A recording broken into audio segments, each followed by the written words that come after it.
Sure. তো আসসালামু আলাইকুম এভরিওয়ান।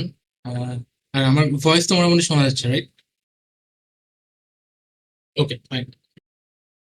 সো এইখানে যারা আছেন মানে সবাই কি মোটামুটি আন্ডারগ্র্যাড স্টুডেন্ট বা সিনিয়র লেভেল আন্ডারগ্র্যাড স্টুডেন্ট এরকম? জি ভাইয়া। আচ্ছা। সো এইখানে বেসিক এআই বা মেশিন লার্নিং এর আইডিয়া আছে কার কার? মানে সিএসসি 445 কোর্সটা বা সিএসসি 465 কোর্স করে আসছেন এরকম আপনারা নাকি?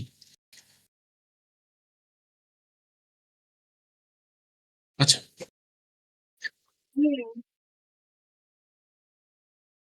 ওকে। সো এই জন্য আজকে আমরা খুব বেশি টেকনিক্যালি খুব ডিপ জিনিসে যাব না। আমরা বেসিক ভাবে একটু এআই এর সারফেস লেভেলে কিছু জিনিস দেখব।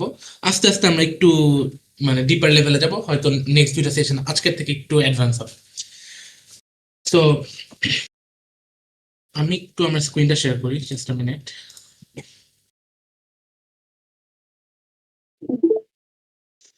ওকে।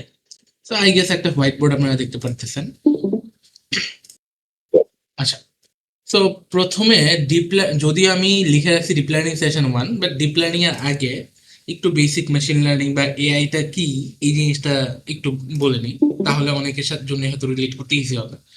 সো লাইক আর্টিফিশিয়াল ইন্টেলিজেন্স আমরা সবাই জানি যে রাইট নাও পুরো ওয়ার্ল্ডকে কাইন্ড অফ কন্ট্রোলই করতেছে artificial intelligence.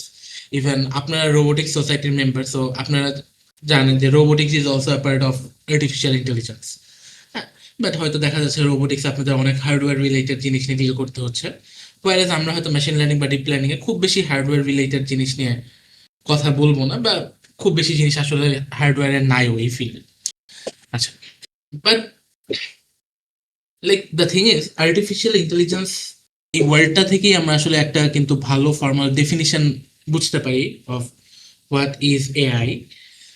Like human being এর যে intelligence, by born human being কে একটা ইন্টেলিজেন্স দেওয়া হয়েছে। একদম ছোট একটা বাচ্চা, মানে যার মোটামুটি একটু বয়স হয়েছে 2-3 বছর, সেও জেনে শুনে আগুনের মধ্যে হাত দেয় না, বা সেও জেনে শুনে মানে কোনো কিছু বুঝতেছে যে এটাতে করলে আমার ক্ষতি হবে, সে জেনে শুনে ওই কাজটা করে না। হ্যাঁ। তো বিল্ট ইন হিউম্যান বিং এর মধ্যে কিছু ইন্টেলিজেন্স দেওয়া হয়, অ্যান্ড উইথ টাইম এই ইন্টেলিজেন্সটা আরো বেশি ডেভেলপ করতে থাকে, গ্রো করতে থাকে। ফর এক্সাম্পল, একটা 2 বছরের বাচ্চারও ইন্টেলিজেন্স আছে, একটা 5 বছরের বাচ্চারও ইন্টেলিজেন্স আছে, একটা 10 বছরের বাচ্চারও ইন্টেলিজেন্স আছে। কিন্তু এই ইন্টেলিজেন্সের অ্যামাউন্টটা ইটস নট দ্য সেম। একটা 10 বছরের বাচ্চা অনেক ক্ষেত্রেই ভালো মন্দ বুঝে, ওয়ারেজ একটা 2 বছরের বাচ্চার ইন্টেলিজেন্স আছে ঠিক, বাট সে হয়তো অনেক বেশি ভালো মন্দ বুঝে না। তো এই যে এই কনসেপ্টটা বললাম যে human being K built in কিছু ইন্টেলিজেন্স দেওয়া হয়েছে, এখন এই ইন্টেলিজেন্সটা আমরা আসলে আর্টিফিশিয়াল ওয়েতে কপি করতে চাই বা মিমিক করতে চাই। তো এই জিনিসটাকে যখন আমরা হিউম্যান বিং এর বিহেভিয়ারটাকে আর্টিফিশিয়ালি আমরা মানে কোনো একটা সিস্টেম ডেভেলপ করতে যাচ্ছি যার মধ্যে হিউম্যান বিং এর মতো একটা ইন্টেলিজেন্স দিতে যাচ্ছি, we call it artificial intelligence. এখন এই হিউম্যান বিং যেমন উইথ টাইম তার ইন্টেলিজেন্স গ্রো করে, কেন? যত টাইম যাচ্ছে সে রিয়েল ওয়ার্ল্ড অনেক জিনিস দেখতে পারতেছে, সেইখান থেকে একটা ছোট বাচ্চা সে শিখতে পারতেছে, সে ভালো মন্দের মধ্যে ডিফারেন্সিয়েট করা শিখতে পারতেছে। সিমিলারলি ইনিশিয়ালি একটা এআই সিস্টেম একটা ছোট বাচ্চার মতো থাকে, যার তেমন কোনো নলেজ থাকে না, বাট একটা ছোট বাচ্চার নলেজ থাকে না, কিন্তু এট দ্য সেম টাইম একটা ছোট বাচ্চার কিন্তু কেপাবিলিটি দেওয়া থাকে যে উইথ টাইম এবং উইথ অবজারভেশন বা লিসেনিং টু আদার্স ও আস্তে আস্তে কিছু জিনিস গেইন করতে পারবে, কিছু নলেজ। একইভাবে একটা এআই সিস্টেম ইনিশিয়ালি ও একদম মানে নলেজলেস থাকলেও ওকে এমন একটা ক্যাপাসিটি দেওয়া হয় হিউম্যান বিং এর মতো, যে যত টাইম যাবে, যত ওকে আমি নলেজ ওর মধ্যে ইনজেক্ট করব, ও আস্তে আস্তে ওর ইন্টেলিজেন্সটা বাড়তে থাকবে হিউম্যান বিং এর মতো। সো লাইক এআই এর পুরো লাইফ সাইকেলটা যদি আপনি বুঝতে চান, the easiest way and the best way is to compare it with human being. হ্যাঁ, মানে এই কথাটা এই কারণে বললাম যে রাইট নাও আমরা দেখি যে আসলে specially chat GPT, DeepSeek, Claude এগুলা চলে আসার পর কোডিংটা আসলে আমাদের জন্য চ্যালেঞ্জিং কোনো টাস্ক না। আমরা হয়তো মানে চ্যাট জিপিটি কে বললেও ও আমার জন্য কোড লিখে দিচ্ছে। কিন্তু দেখা যাচ্ছে যে মোস্ট অফ দ্য স্টুডেন্টস যারা হয়তো এআই নিয়ে কাজ করতেছে, মেবি ফর 1 ইয়ার 2 ইয়ার্স তারা কাজ করতেছে, কিন্তু দেখবেন ওরাও আসলে বুঝে না what the system is actually doing বা হাউ ইট ইজ লার্নিং। এই জিনিসগুলো বুঝে না। তো এই জন্য আপনাদের একটু লাইক বেস আইডিয়াটা আমি দেওয়ার চেষ্টা করলাম যে আর্টিফিশিয়াল ইন্টেলিজেন্সটা এইভাবে কাজ করে। ওকে, এখন এই পুরা তো আর্টিফিশিয়াল ইন্টেলিজেন্সকে আমরা বলতে পারি যে এটা অনেক বড় একটা জিনিস। হ্যাঁ, আর্টিফিশিয়াল ইন্টেলিজেন্স অনেক বড় একটা জিনিস, লেটস কল ইট এআই। এই এআই এর মধ্যে একটা সাব পার্ট বা সাবসেকশন হচ্ছে মেশিন লার্নিং, শর্ট আমরা বলতে পারি এমএল।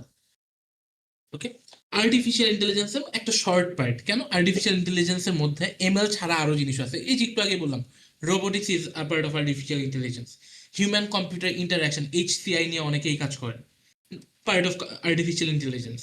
তো অনেক কিছুই, কিন্তু এর মধ্যে একটা মানে উল্লেখযোগ্য একটা সাবসেকশন বা সাব ফিল্ড হচ্ছে মেশিন লার্নিং। আর মেশিন লার্নিং এর মধ্যে একটা উম, বড় সাব পার্ট হচ্ছে নিউরাল নেটওয়ার্ক, এবং এই নিউরাল নেটওয়ার্কের মধ্যে একটা সাব পার্ট হচ্ছে ডিপ লার্নিং। আমরা চারটা টার্ম শিখলাম, এআই আর্টিফিশিয়াল ইন্টেলিজেন্স, এটার একটা সাব পার্ট হচ্ছে মেশিন লার্নিং, এটার একটা সাব ব্রাঞ্চ হচ্ছে নিউরাল নেটওয়ার্ক, এটার একটা সাব ব্রাঞ্চ হচ্ছে ডিপ লার্নিং। ওকে, সো আমরা আসলে এই জিনিসগুলো নিয়ে কথা বলবো, বিকজ এআই হচ্ছে অনেকটা থিওরিটিক্যাল জিনিস। আমাদের নর্থ সাউথে একটা কোর্স আছে সিএসসি 440, এই কোর্সটা যদি কেউ করে থাকেন, এআই কোর্সটার নামই মনে হয় আর্টিফিশিয়াল ইন্টেলিজেন্স, এই কোর্সটা যদি কেউ করে থাকেন দেখবেন যে এই কোর্সটা পুরো থিওরিটিক্যাল একটা course। কিন্তু যারা হয়তো একটু সিএসসি 445 করছেন মেশিন লার্নিং, একটু দেখবেন একটু প্র্যাকটিক্যাল টাচ পাবেন, কেননা শুধু এআই কোর্সটা পুরো ফাউন্ডেশনাল একটা কোর্স। আর সিএসসি 465 হচ্ছে neural network and deep learning K cover করে আমাদের নর্থ সাউথে, সিএসসি 465। ওকে, এই দুইটা জিনিস সেটা আসলে আমরা রিয়েল ওয়ার্ল্ড অ্যাপ্লিকেশন দেখি। হ্যাঁ, আর শুধু এআই বলতে বা শুধু এআই এর যে কোর্সগুলো পড়ানো হয় বা অনলাইনেও যদি আপনি দেখেন, দেখবেন অনেক ম্যাথমেটিক্স বা একদম ফাউন্ডেশন লেভেল। ওকে, সো মেশিন লার্নিং হচ্ছে যে আমরা একটা মেশিনকে লার্ন করে বা টিচ করতেছি to make it behave like human beings. একটু আগেই বললাম যে এআই এর যে কোনো জিনিস আপনি হিউম্যান বিং এর মতো চিন্তা করবেন। রোবোটিক্সেও যেমন আমরা হিউম্যান বিং এর সাথে চিন্তা করি, কম্পেয়ার করি রোবটকে, একইভাবে machine learning, neural network, deep learning এই জিনিসগুলোতেও আপনি একটা সিস্টেমকে হিউম্যান বিং এর ইন্টেলিজেন্সের সাথে কম্পেয়ার করবেন। ফর এক্সাম্পল, এআই এর অনেক অ্যাপ্লিকেশন রিয়েল ওয়ার্ল্ডে আছে। আহ, একটু আপনারা এখানে যারা আছেন দুই একজন একটু এআই এর দুই একটা রিয়েল ওয়ার্ল্ড অ্যাপ্লিকেশন বলতে পারবেন আমাকে? ভাইয়া, ইউটিউবের অ্যালগোরিদমটা যেটা হচ্ছে ওই সাজেশনটা দেয় ওই জিনিসটা আর কি, রাইট, ওইখানে যেমন ইউজ করা হয় আর কি।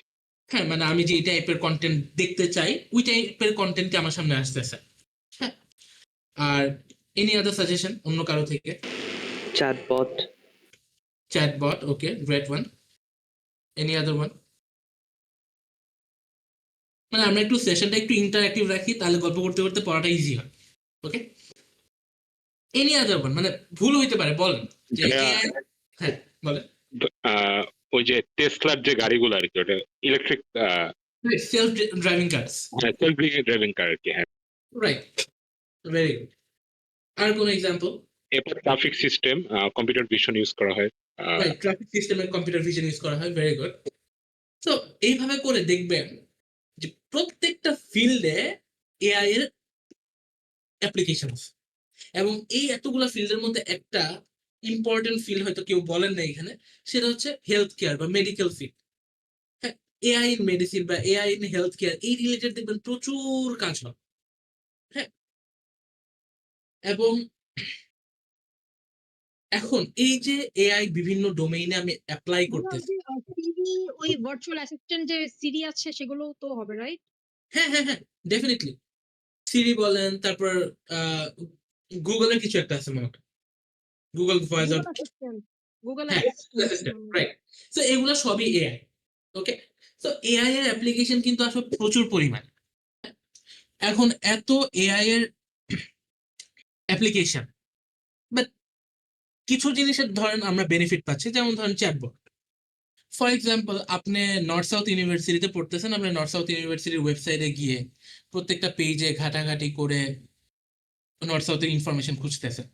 কিন্তু এইটার রিপ্লেসমেন্টে যদি আমাকে একটা সিম্পল চ্যাটবট দেওয়া হয়, যেই চ্যাটবটকে I can ask anything about North South University, আর ওই চ্যাটবটটা আমাকে স্পেসিফিক অ্যান্সার সহ দিয়ে দিবে, হ্যাঁ, তাহলে আমার জন্য জিনিসটা becomes very easier, right? So AI এর মেইন কাজটা হচ্ছে, সেটা যেই ডোমেইনে অ্যাপ্লাই করেন কিনা, মেইন কাজটা হচ্ছে to make human life easier, human লাইফকে ইজি বানায় দেয়। ওকে, এখন মেডিকেল ফিল্ডে এআই কিভাবে ইজি বানায়? ফর এক্সাম্পল, আপনার কিছু একটা, let's say skin cancer. Skin cancer নিয়ে বাংলাদেশে খুব বেশি কথা না হইলেও বাইরে দেখবেন স্কিন ক্যান্সার খুবই প্রমিনেন্ট একটা সেক্টর যেটাতে কাজ হয়। হ্যাঁ, এখন পৃথিবীতে প্রায় 7 বা 8 রকম, একটু কনফ্লিক্ট আছে, 7টা হচ্ছে মোস্ট প্রমিনেন্ট, 7 রকমের স্কিন ক্যান্সার হয় আর কি। তো পৃথিবীতে এত রকম স্কিন ক্যান্সার আছে। এখন এই ক্যান্সারগুলা ডায়াগনোসিস করা, মানে ক্যান্সার আছে কি নাই এটা আইডেন্টিফাই করা বা ডায়াগনোসিস করাটা একটা চ্যালেঞ্জ। হ্যাঁ, এগুলা ডায়াগনোসিস করার জন্য দেখবেন যে অনেক রকম মেশিন আছে, অনেক রকম মেশিন আছে যেগুলা দিয়ে হয়তো এগুলা মানে আপনাকে ডায়াগনোসিস করতে হয়। প্রবলেম হচ্ছে the overall process is very expensive, because medical যে ইনস্ট্রুমেন্টগুলো অনেক এক্সপেন্সিভ। এরপরে এগুলো অনেক সময় টাইম কনজিউমিং লাগে, যে আপনি আজকে টেস্ট করলেন, 2 দিন পরে আপনি একটা রিপোর্ট পাচ্ছেন বা কালকে রিপোর্ট পাচ্ছেন, টাইম কনজিউমিং। কিন্তু এআই লাইফটাকে ইজি করে এভাবে, ফর এক্সাম্পল একটা সিস্টেম কেউ বানাইলো, যে সিম্পলি একটা মানুষ নিজের বাসায় বসে তার স্মার্টফোন দিয়ে তার স্ক্রিনের একটা ছবি তুললো, ওই ছবিটা থেকে ধরেন সিস্টেমটা ডিটেক্ট করে ফেলতেছে যে তোমার স্কিনে কোনো ক্যান্সার আছে কিনা, বা ক্যান্সার থাকলে কি, কোন ক্যাটাগরির ক্যান্সার, কি টাইপের ক্যান্সার, এগুলো বলে যদি দিতে পারে, আমাদের লাইফটা অনেক ইজি হয়ে যায় এবং আমাদের লাইফের কস্ট, টাইম সবকিছুই সেভ হয়। ওকে, সো কস্ট এবং টাইম এই দুইটা জিনিস এআই এর জন্য অনেক ক্রুশিয়াল, বিকজ আলটিমেটলি আমাদের হিউম্যান লাইফের একটা বড় মোটিভেশন হচ্ছে কস্ট বাঁচানো এবং টাইম বাঁচানো। ওকে, এই জিনিসগুলোতে এআই আমাদের অনেক হেল্প করে। এরপরে ধরেন বাইরের কান্ট্রিতে বা বাংলাদেশে অনেক জায়গায় ধরেন এলিভেটেড এক্সপ্রেসওয়ে বা অনেক জায়গাতেই দেখবেন যে অটোমেটিক যদি ওভার স্পিড হয়, অটোমেটিক গাড়ির ছবি তুলে অটোমেটেড মানে কেস করা হয়। ওকে, এই জিনিসটা বাইরের দেশেও খুবই কমন, বাংলাদেশেও এখন আসছে। হ্যাঁ, এখন এই জিনিসটা কিন্তু ম্যানুয়াল সলিউশন আছে, মানে সিম্পলি একটা মানে অনেক রোডে এখনো দেখবেন যে অনেক ট্রাফিক পুলিশ ওরা এক ধরনের ক্যামেরা নিয়ে দাঁড়ায় থাকে রাস্তায়, ওইটাতে ওরা ছবি তুলে ওরা কেস টেস্ট করে দেয়। কিন্তু এই জিনিসটা পুরো অটোমেটেডও করা যায় এআই তে, রাইট? এখন সো আলটিমেটলি আমরা দেখেন হিউম্যান এফোর্ট কমতেছে, টাইম কমতেছে, হ্যাঁ, এটাই হচ্ছে এআই এর মেইন গোল।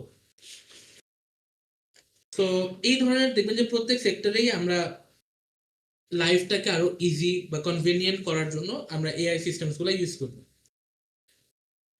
এখন যেগুলো সিম্পল কাজ, এই সিম্পল কাজের জন্য আসলে দেখা যায় অনেক ক্ষেত্রে মেশিন লার্নিং এর যে সিস্টেমগুলা বা মেশিন লার্নিং এর কিছু অ্যালগোরিদম আছে, কিছু মডেল আছে, ওই মডেলগুলো ইটসেলফ ভালো কাজ করতে পারে। বাট রিয়েল ওয়ার্ল্ডের সব ডেটাই বা সব সিনারিওই আসলে খুব সিম্পল না, দেয়ার আর সাম কমপ্লেক্স সিনারিয়াস অ্যাজ ওয়েল। হ্যাঁ, ফর এক্সাম্পল, একটা মানুষের ডায়াবেটিস আছে কি না, এই জিনিসটা প্রেডিক্ট করাটা যতটুকু সিম্পল এআই এর জন্য, টেসলার সেলফ ড্রাইভিং কার মনিটর করা বা কন্ট্রোল করা এআই এর জন্য অত সিম্পল না কিন্তু। ওকে, সো টাস্কের মধ্যে কিছু টাস্ক আছে ইজি, কিছু আছে ডিফিকাল্ট।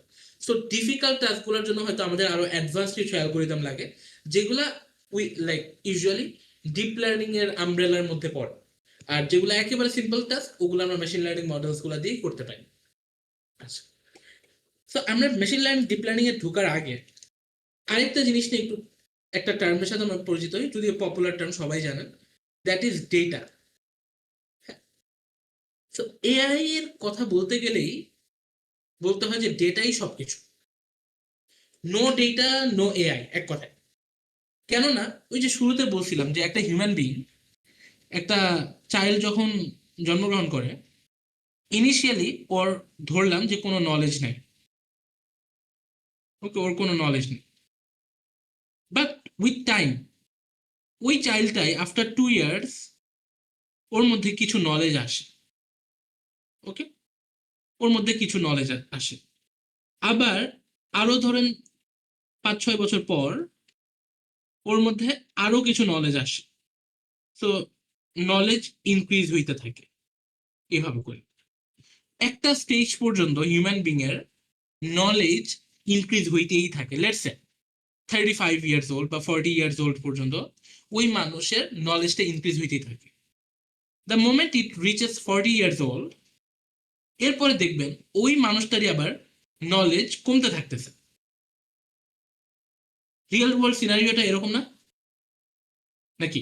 কেউ ডিসএগ্রি করতেছেন এটার সাথে? না ভাইয়া। রাইট। তো আমরা দেখা যাচ্ছে যে একটা ছোট বাচ্চা, সে আস্তে আস্তে লার্ন করতে করতে করতে তার জীবনে 40 বছর পর্যন্ত সে অনেক নলেজ গেইন করলো, অনেক কিছু লার্ন করলো। 40 বছর পরে দেখবেন বা 50 বছরের পরে গিয়ে দেখবেন আস্তে আস্তে সে আগে যে অনেক আগে যেসব জিনিস মনে মানে শিখছিল বা মনে মুখস্থ করছিল, অনেক কিছু সে ভুলতে শুরু করতেছে। হ্যাঁ, এটা হিউম্যান বিং এর একটা নর্মাল লাইফ সাইকেল। এবং এই হিউম্যান বিং এর এই লাইফ সাইকেলের মধ্যে কেউ কি বলতে পারবেন যে সবচেয়ে ফাস্টার রেটে লার্নিংটা কোন টাইমটায় হয়? মানে অনেক অল্প টাইমে অনেক কিছু লার্ন। টডলার যে সময় হয় ও একবারে বেবি অবস্থায় যে সময় থাকে। মানে একদম স্টার্টিং এর টাইমটাতে, রাইট? মানে ধরেন আপনি জন্মের পর থেকে নিয়ে 10 বছর পর্যন্ত যত পরিমাণ জিনিস শিখবেন, 10 থেকে 20 বছরে আপনি ওই রেটে অতগুলা জিনিস শিখতে পারেন না আসলে। ওকে, মানে শিখা মানে শুধু তো বই খাতার শিখা না। আপনি যখন জন্মগ্রহণ করছেন আপনি কিছুই চিনেন না, আপনার বাপ মাকেও চিনেন না। অথচ 10 বছর পরে 10 বছরের একটা ছেলে কত কিছু জানতেছে। হ্যাঁ, তো 0 থেকে 10 ইয়ার্স এর মধ্যে ডিফারেন্সটা যতটুকু, 10 থেকে 20-তে ডিফারেন্সটা ওর থেকে ছোট হয়। তো দেখবেন যে যত টাইম যায় আস্তে আস্তে লার্নিং এর রেটটা স্লো হইতে থাকে। ওকে, এবং একটা টাইমে গিয়ে ও ম্যাচিউর একটা স্টেজে পৌঁছায় যায় 40-50 বছরে। ওইটার পরে এসে ওর লার্নিংটা আবার ও আনলার্ন করতে থাকে, কিছু জিনিস ভুলে যেতে থাকে। ওকে, এটা একটা হিউম্যান বিং এর লার্নিং এর life cycle. Now come to machine learning model. একটা আমার মেশিন লার্নিং মডেল আছে, ওর ফার্স্ট পিরিয়ডে ওর মধ্যে নলেজ ধরলাম 0, কোনো নলেজ নেই। ওকে, এই মডেলটাকেই উইথ টাইম ওকে আমি ডেটা দিব। ডেটা কেন? হিউম্যান বিং কেও দেখেন, একটা চাইল্ড জিনিসপত্র দেখে দেখে শিখে। হ্যাঁ, ও ছোটবেলা থেকে দেখতেছে যে ওকে একজন আদর যত্ন করতেছে, তো ও ধরে নেয় এই আমার মা। হ্যাঁ, তারপর ও দেখতে, ও ধরেন অনেক ছোট বাচ্চা দেখা যায় যখন একদম ছোট, যখন সে বুঝে না, তখন ধরেন সে আগুনের মধ্যে হাত দিতে দেখলো আগুনে হাত পড়ছে, ও দেখবেন নেক্সট টাইম থেকে আর আগুনে হাত দিতে চায় না। তার মানে কি, ওকে ও রিয়েল ওয়ার্ল্ডের এক একটা করে ম্যাটার দেখে এবং শিখে। তো ওই জিনিসটা কিন্তু আসলে মেশিন লার্নিং মডেলের জন্য ডেটা। ও বিভিন্ন ইনস্ট্যান্সেস, বিভিন্ন সিনারিও দেখবে এবং ও লার্ন করতে থাকবে। ওকে, সো ওকে ডেটা দিয়ে ওই এমএল মডেলটাই লার্ন করবে। লার্ন করে ধরেন ওর নলেজ 0 থেকে 50 হইল, এরপর আরো ডেটা দিয়ে আরো লার্ন করালেন। লেটস সে ওই মডেলটার ডেটা নলেজ এখন 70 বা 75 হয়ে গেল। এইভাবে করে বাড়তে থাকে। একটা টাইমে ধরেন এই মডেলটার অবস্থা যখন, লেটস সে এই মডেলটা 90 বা কিছু একটা হয়ে গেছে, এরপরে দেখবেন যে আরো ডেটা দিতে থাকলে ও আর লার্ন করতে পারতেছে না। হ্যাঁ, এবং ডিতেই যদি থাকেন আপনার ডেটা একটা টাইমে যে দেখবেন এই 90টা কমে আবার 85-এ চলে আসতে পারে। হিউম্যান বিং এর মতোই কিন্তু দেখেন নলেজ একটা টাইমে কমা শুরু করছে। ওকে, তার মানে এই যে এই সিনারিওটাকে উই ক্যান কল যে মডেলটা ওর ম্যাক্সিমাম যে কেপাবিলিটি, ওই কেপাবিলিটিটা ও রিচ করে ফেলছে। এরপরে যদি ওকে ফার্দার ট্রেন করতে থাকেন, ও ওভারফিট করবে। ওভারফিটিং মানে ও জিনিসগুলা, আচ্ছা ওভারফিটিং ইস্যুতে আমরা পরে যাই, এটা মেশিন লার্নিং এর একটা কোর কনসেপ্ট, আমরা পরে যাচ্ছি। বাট বলতে পারেন যে ও একদম হাইয়েস্ট লেভেল পর্যন্ত শিখে ফেলছে। এর থেকে বেশি যদি ওকে আপনি শিখাইতে চান, লার্ন করাইতে চান, ট্রেন করাইতে চান, দেখবেন যে উল্টা রেজাল্ট আসবে, মানে ইমপ্রুভ হওয়ার থেকে আরো ডিগ্রেড করতে পারে। ওকে, আচ্ছা এখন তার মানে বুঝতেছি যে মেশিন লার্নিং মডেলকে লার্ন করানোর জন্য উই নিড ডেটা। এখন ডেটা কি কি ফর্মে থাকতে পারে কেউ আমাকে বলতে পারবেন? মানে কি কি ফর্মে রিয়েল ওয়ার্ল্ড আমরা ডেটা কালেক্ট করতে পারি? ছবি, নাম্বার, ইমেজ, ইমেজ, হ্যাঁ, image, number, number, numerical data, categorical data. Categorical data, okay, normal raw টেক্সটও থাকতে পারে, রাইট? হ্যাঁ, লাইক ধরেন আপনার সামনে একটা নিউজ পেপার আছে, ওই নিউজ পেপার ভর্তি শুধু টেক্সট, এগুলা কি ডেটা না? হ্যাঁ ডেটা। জি ভাই। ওই নিউজ পেপারের মধ্যে ছবি আছে, এটাও ডেটা। হ্যাঁ, আমাদের অনেকজনের কাছে অনেক রেকর্ডিং আছে, ধরেন এই যে আজকের সেশনটা রেকর্ড করা হচ্ছে, ভয়েস আছে এখানে, এই ভয়েস গুলাও ডেটা, রাইট? হ্যাঁ, তারপর ভিডিও আছে, এগুলোও ডেটা। তার মানে ডেটা আসলে অনেক ফর্মের হতে পারে। Okay?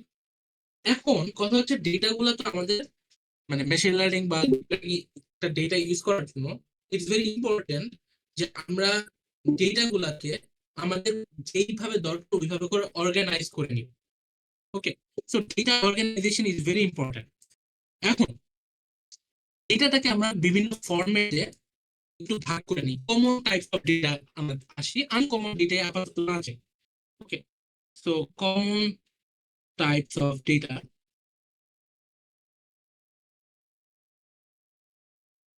একটা হচ্ছে we can call tabular data. Tabular data মানে আপনারা দেখবেন অনেকে নর্থ সাউথে বিভিন্ন গ্রুপ বা অনেকে ইউনিভার্সিটি গ্রুপ ট্রুপে দেখবেন অনেকে গুগল ফর্মে সার্ভে একটা ফর্ম তাদের রিসার্চ কাজের জন্য দেখছেন? কেউ দেখেন না গুগল ফর্মে সার্ভে ফর্ম? অনেকে হচ্ছে কিছু গ্রুপে দেয় যে হচ্ছে আমাদের প্রজেক্টের জন্য এই ফর্মটা প্লিজ ভরে দেন। এক্স্যাক্টলি। সো এই যে এই সার্ভে ফর্মগুলা, ওই সার্ভে ফর্মগুলা ফিল আপ করলে দেখবেন যে যে ওই ফর্মটা বানাইছে ও কিন্তু চাইলে ওই ফর্মের সব আউটপুট গুলা একটা এক্সেল শিটে ডাউনলোড করতে পারে। জি ভাইয়া। তো ওই এক্সেল শিটের যে ডেটাগুলা, এই টাইপের ডেটাকে আমরা বলি tabular data, and this are structured data. Structured কেন? রো কলাম হিসেবে স্ট্রাকচারিং করা থাকে। ওকে, রো এবং কলাম থাকে এক্সেল ফাইলে, আমরা সবাই কম বেশি মাইক্রোসফট এক্সেল ইউজ করছি, উই অল নো। হ্যাঁ, এরকম like we have some columns এবং প্রত্যেকটা কলামের মধ্যে দেয়ার আর সাম রোস। ওকে, সো তার মানে এটা খুব স্ট্রাকচারিং করা, this are structured data. So এই ডেটা, এই টাইপ অফ ডেটাকে উই কল ট্যাবুলার ডেটা। আরেকটা হইতে পারে image data. Okay, image data আর ট্যাবুলার ডেটা সেম না। কেন? ইমেজকে আমরা আসলে এক্সেল ফাইলে এইভাবে স্ট্রাকচারিং করে রাখতে পারি না। আচ্ছা, আরেকটা হতে পারে টেক্সট ডেটা। অনেকে যে জায়গায় ভুল করে ট্যাবুলার টেক্সটের মধ্যে উল্টাপাল্টা করে ফেলে। ট্যাবুলার কিন্তু স্ট্রাকচার আর টেক্সট হচ্ছে আনস্ট্রাকচার্ড ডেটা। আনস্ট্রাকচার্ড মানে ওই যে একটু আগে বললাম যে আপনি নিউজ পেপারের মধ্যে তো হাজার হাজার লাইনস অফ টেক্সট আছে, কিন্তু এই টেক্সটগুলো কিন্তু রো কলামে ভাগ করা নেই, রাইট? কোনো স্ট্রাকচার স্পেসিফিক ফরম্যাটে লেখা নেই, র টেক্সট। সো এটা একটা ডিফারেন্ট টাইপ অফ ডেটা। এরপর উই ক্যান সে ভিডিও, আর লাস্টে উই ক্যান সে অডিও। এই পাঁচটা হচ্ছে প্রমিনেন্ট বা কমন টাইপস অফ ডেটা। ওকে, এর বাইরেও আরো টাইপস অফ ডেটা থাকতে পারে, গ্রাফিক্যাল ডেটা আছে, আরো অন্যরকম কিছু ডেটা আছে। Let's talk about this five because this are the prominent ones. এই পাঁচটা টাইপ অফ ডেটার মধ্যে আপনাদের কি মনে হচ্ছে কোন টাইপ অফ ডেটা নিয়ে কাজ করাটা সবচেয়ে সিম্পল? টেবুলার। টেবুলার। কেন? Organized. organized বা structured. Very good. So tabular data is the like most organized one বা the structured one. এগুলা একটু আনস্ট্রাকচার্ড বা খুব বেশি মানে স্ট্রাকচার না, দিস আর র ডেটা, এগুলাকে আমাদের ফার্দার প্রি প্রসেসিং করা লাগে। সো ইউজুয়াল ট্যাবুলার ডেটা যেহেতু সিম্পল টু ডিল উইথ, এই ট্যাবুলার ডেটা ইউজুয়ালি আমরা ক্লাসিক্যাল যে মেশিন লার্নিং, এই মেশিন লার্নিং মডেল টডেল দিয়ে বা অ্যালগোরিদম দিয়ে ট্যাবুলার ডেটার কাজগুলো আমরা করতে পারি। But to deal with images, text, videos or audios, আমাদের হয়তো classical machine learning is itself not enough. এটার জন্য we sometimes need additional or advanced algorithms, যেগুলো আসলে ডিপ লার্নিং এর মধ্যে পড়ে। সো একটা সিম্পলি ডিফারেন্সিয়েট আমরা তাহলে করে ফেলতে পারলাম যে ট্যাবুলার ডেটা নিয়ে ইউজুয়ালি আমরা মেশিন লার্নিং লেভেলে কাজ করি, আর বাকি যে চারটা টাইপ অফ ডেটা আছে এগুলো নিয়ে আমরা ডিপ লার্নিং এর কাজ করি। এই জন্য এখানে যারা আসছেন যে সিএসসি 445 করছেন, দেখবেন যে সিএসসি 445 এ ইউজুয়ালি আমরা ট্যাবুলার ডেটা টাইপ প্রজেক্ট করি। আর যারা সিএসসি 465 করছেন এখানে, তারা দেখবেন যে ইউজুয়ালি ট্যাবুলার ডেটা না ইউজ করে ইমেজ, টেক্সট বা ভিডিও, অডিও এগুলা নিয়ে কাজ করে। ওকে, আচ্ছা। সো এই পর্যন্ত কি সবাই বুঝতেছেন আমার কথা নাকি? জি ভাইয়া। ওকে, জি ভাই। সো এবার আসি আমরা তাহলে মেশিন লার্নিং নিয়ে অল্প একটু কথা বলে, আমাদের যেহেতু মেইন ফোকাসটা ডিপ লার্নিং এ থাকবে, কেননা রিয়েল ওয়ার্ল্ডে এখন দেখা যাচ্ছে ট্যাবুলার ডেটার কাজ খুব কম বা যেগুলো আছে বা ট্যাবুলার ডেটা ডিল করার জন্য যে অ্যালগোরিদম গুলা বা মেথড গুলা, this are very straight forward and simple. মানে আপনারা হয়তো অনলাইনে একটা ভিডিও দেখলেই আপনি দেখবেন যে এমএল এ বস হয়ে যাবেন আপনারা সবাই। কিন্তু the real challenge is deep learning, এবং ডিপ লার্নিং এর রিয়েল ওয়ার্ল্ড ইউসেজ অনেক বেশি। ফর এক্সাম্পল, আপনি চ্যাট জিপিটি ইউজ করেন নাই এরকম কেউ আছে? মানে আমি জীবনেও চ্যাট জিপিটি ইউজ করি নাই বা ডিপসিক ইউজ করি নাই এরকম কেউ আছেন? আই এম প্রিটি শিওর একজনও নাই, রাইট নাকি? ওকে, সো বিকজ আমি সিএসসি 115 এর একবার অ্যান্সার চেক করতেছিলাম, ওরাও দেখলাম চ্যাট জিপিটিতে অ্যাসাইনমেন্ট করছে। সো সিএসসি 115 লেভেলে তো এখানে অ্যাটলিস্ট হয়তো কেউ নাই, সো সবাই চ্যাট জিপিটি ইউজ করছে। সো চ্যাট জিপিটি বা এই ধরনের যে চ্যাটবট গুলা বা চ্যাটিং সিস্টেমস গুলো আছে, এআই চ্যাটবট, এগুলোও কিন্তু an application of deep learning. তো আসলে রিয়েল ওয়ার্ল্ড অ্যাপ্লিকেশনে দেখবেন যে ক্লাসিক্যাল মেশিন লার্নিং এর থেকে ডিপ লার্নিং এর অ্যাপ্লিকেশন অনেক বেশি। তো আমরা একটু ডিপ লার্নিং এর দিকে যাই, আমরা একটু মেশিন লার্নিং পার্টটা স্কিপ করতেছি। ওকে, আমরা ট্যাবুলার ডেটা নিয়ে আপাতত খুব বেশি ফোকাস করবো না, যদি আপনাদের হয়তো নেক্সট সেশনে আমি ট্যাবুলার ডেটার কিছু কোড দেখাবো ডিপ লার্নিং দিই তো। ওকে, আচ্ছা, এখন ডিপ লার্নিং এর ফাউন্ডেশনটা কই থেকে আসলো এই জিনিসটা একটু বুঝেন, এবং দিস ইজ প্রিটি ইন্টারেস্টিং এখন থেকে। সো ডিপ লার্নিং বোঝার জন্য we have to know a term called neural network. Neural network বুঝলেই ডিপ লার্নিং বুঝবেন, আদারওয়াইজ বুঝবেন না। সো একটু আগেই বলতেছিলাম যে আর্টিফিশিয়াল ইন্টেলিজেন্স যখন আপনি ইমাজিন করবেন বা বোঝার চেষ্টা করবেন, always try to relate it with human being, মানুষের হিউম্যান বিং এর ইন্টেলিজেন্সের সাথে চিন্তা করেন। একইভাবে নিউরাল নেটওয়ার্ক এই টার্মটাও আসতে হচ্ছে নিউরন থেকে, অ্যান্ড নিউরন কই থাকে? আমাদের হিউম্যান ব্রেইনে। ওকে, সো হিউম্যান ব্রেইনের নিউরনগুলোকে উই কল বায়োলজিক্যাল নিউরনস, আর ডিপ লার্নিং বা আর্টিফিশিয়াল ইন্টেলিজেন্সের যেই নিউরন নিয়ে কাজ করি, those are called artificial neurons. Okay, এখন আপনার হিউম্যান বিং এর যে ব্রেইন, এই ব্রেইনটা বা হিউম্যান বিং এর ব্রেইনের যে বায়োলজিক্যাল নিউরন আছে, এই নিউরনটা কিভাবে প্রসেস করে বা কাজ করে আমরা একটু দেখি।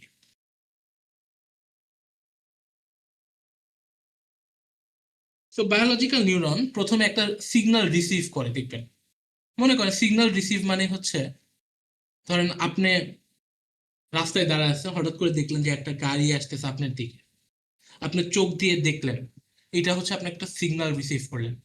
অথবা আপনি রাস্তায় হাঁটতেছেন, পিছন থেকে কেউ হর্ন দিল, আপনি কান দিয়ে সাউন্ডটা শুনলেন, this is also receiving signal.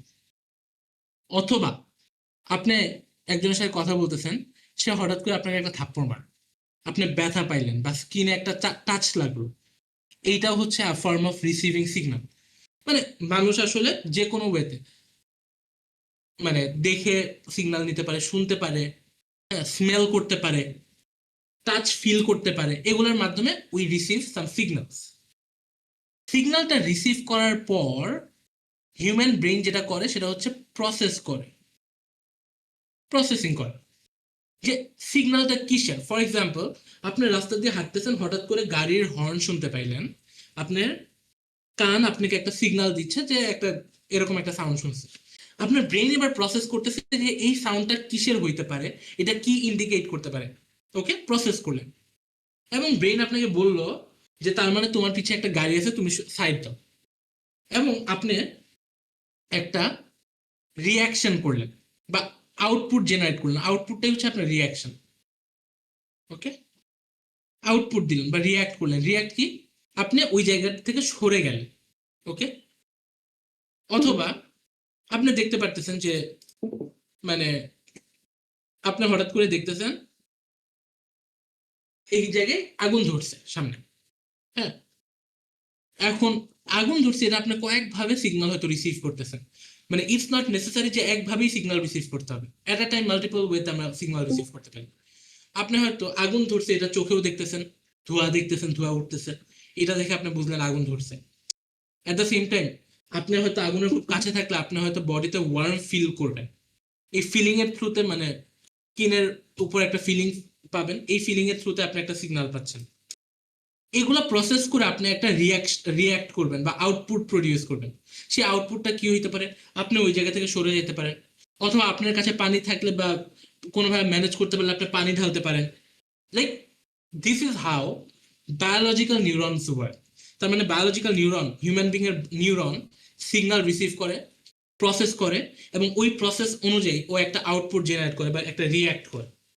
Okay, now come to artificial neuron. আমরা দেখি যে কিরকম সিমিলার এই দুইটা। Now coming to artificial neuron.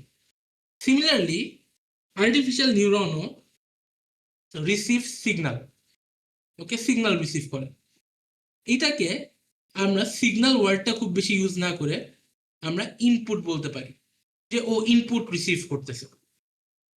Number 2, ও প্রসেসিং করে। প্রসেসিং অথবা উই ক্যান সে ও ক্যালকুলেশন করে, যেহেতু ম্যাথমেটিক্যাল মডেলিং হয়। সো ও প্রসেসিং বা ক্যালকুলেশন করে, কম্পিউটেশন করে। ওকে, অ্যান্ড ফাইনালি ও একটা রিয়াক্ট করে বা আউটপুট জেনারেট করে। সো দেখেন, আর্টিফিশিয়াল নিউরন আর বায়োলজিক্যাল নিউরনের কাজের প্রসেসগুলা সেম। ওকে, এবার আমরা একটা আর্টিফিশিয়াল নিউরন একটু দেখি। Let's say this circle represents an artificial neuron. Okay, এবং আর্টিফিশিয়াল নিউরন প্রথমে কি করে? রিসিভস ইনপুট বা সিগন্যাল। সো ও ধরেন 3টা ইনপুট নিচ্ছে।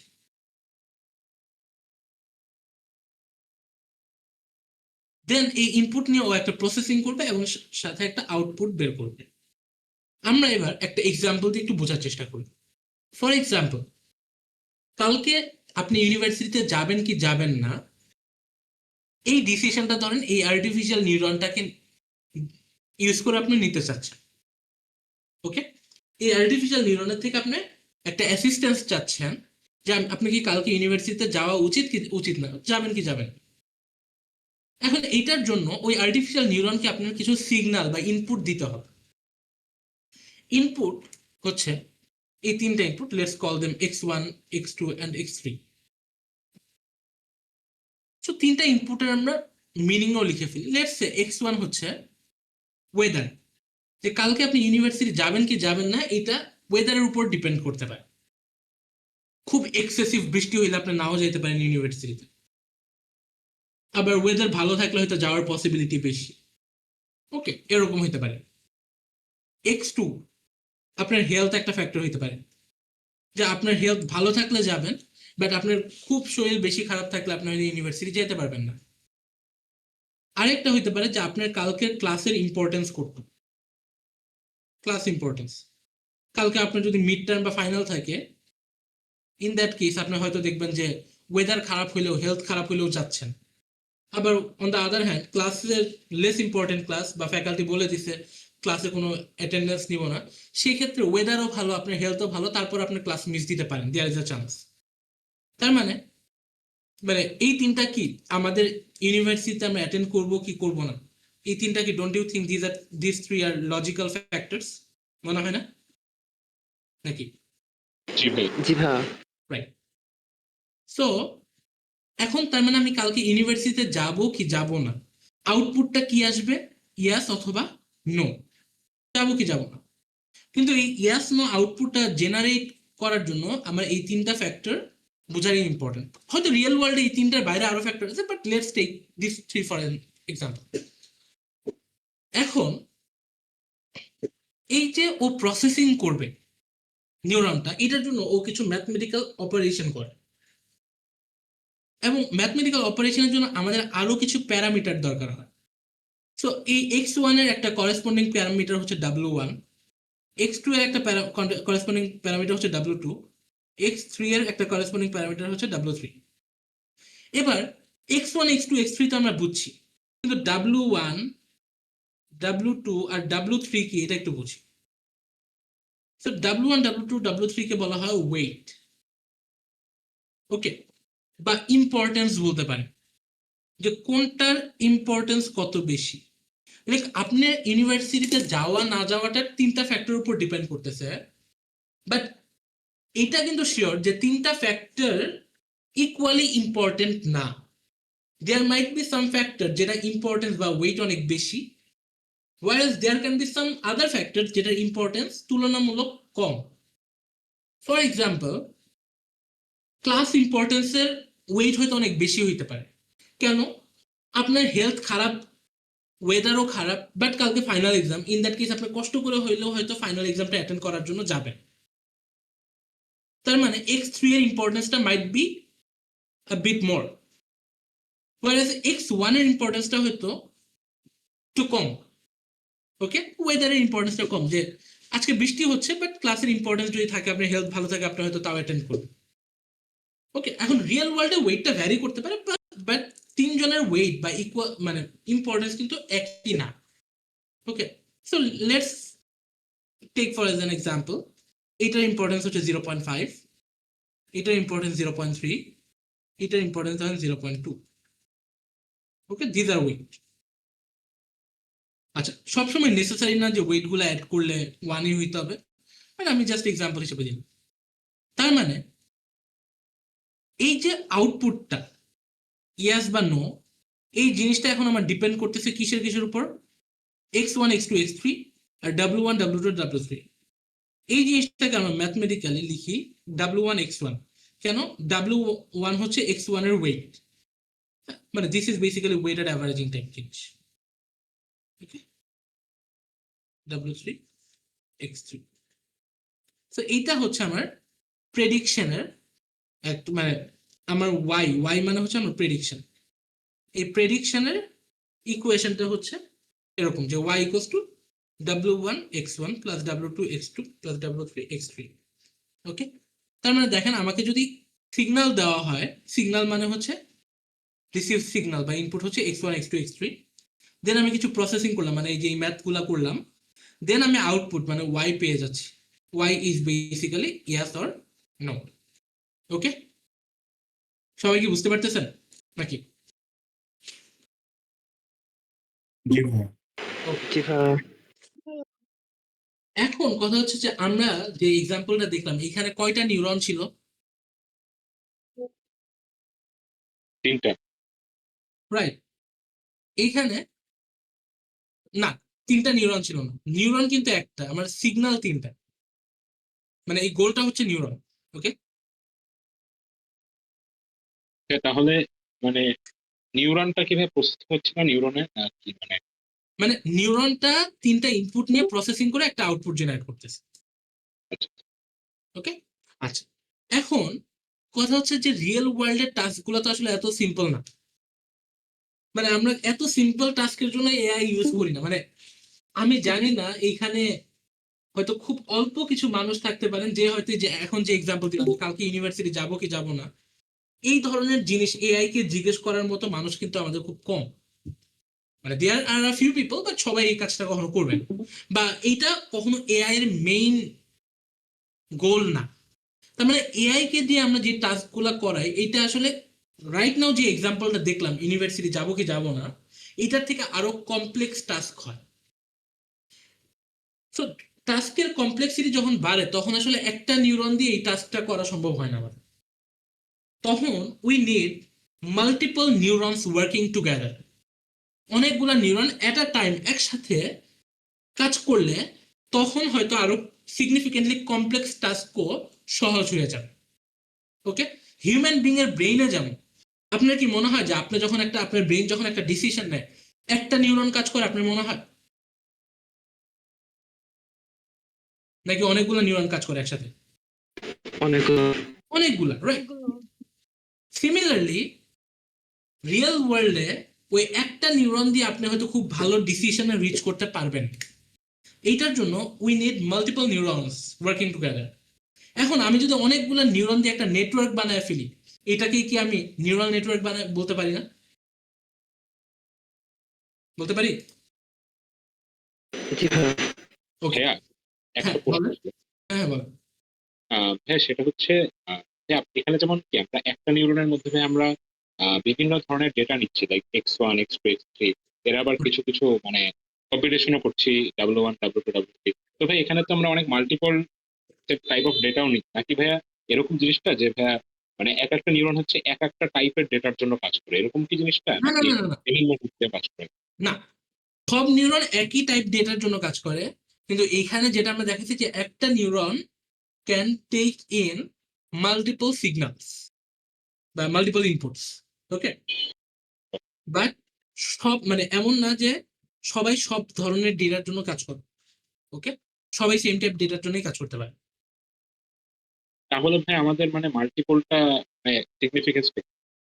ওকে, সো ধরেন আপনি একটা নিউরন দিয়ে মানে the most challenging part is the processing part. তিনটা স্টেপ তো, যে ইনপুট রিসিভ করা, প্রসেস করা এবং আউটপুট জেনারেট করা।